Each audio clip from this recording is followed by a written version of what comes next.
The revolution did not begin with a mob, it began with a disconnect.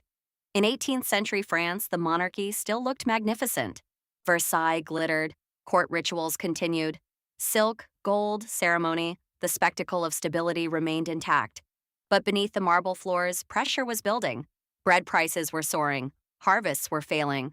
National debt from foreign wars was suffocating the treasury. Urban workers struggled to feed their families while taxation weighed heaviest on those least able to carry it. And at the center of public resentment stood one figure, Marie Antoinette.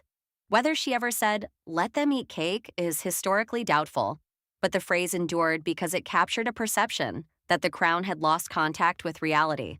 Through the SayenMythos lens, Marie Antoinette represents the elite detachment archetype, the structural collapse that begins when leadership becomes insulated from the consequences of its own system. Versailles was not merely luxurious, it was isolating. Court life revolved around etiquette, ceremony, and internal politics. Information filtered upward through advisors.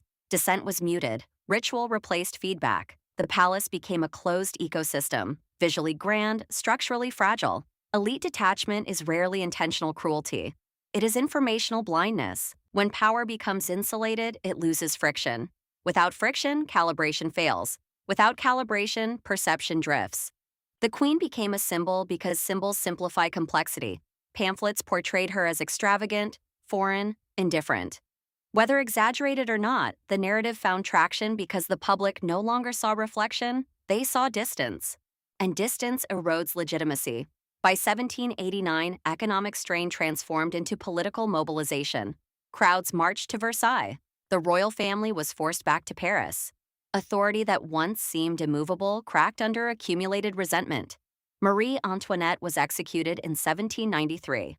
But the execution was not the beginning. It was the endpoint of disconnection.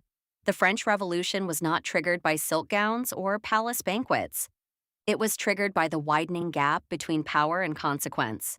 History repeats this architecture. When elites become buffered from economic pain, cultural shifts, or public reality, correction rarely arrives gradually. It arrives explosively. Marie Antoinette did not design the collapse. She embodied it. Here is the system prompt. If you rose into power, how would you ensure you still felt the pressure beneath you? Subscribe to SayenMythos for more historical systems decoded through psychology, power, and the hidden architecture of collapse. The revolution did not begin with a mob. It began with a disconnect.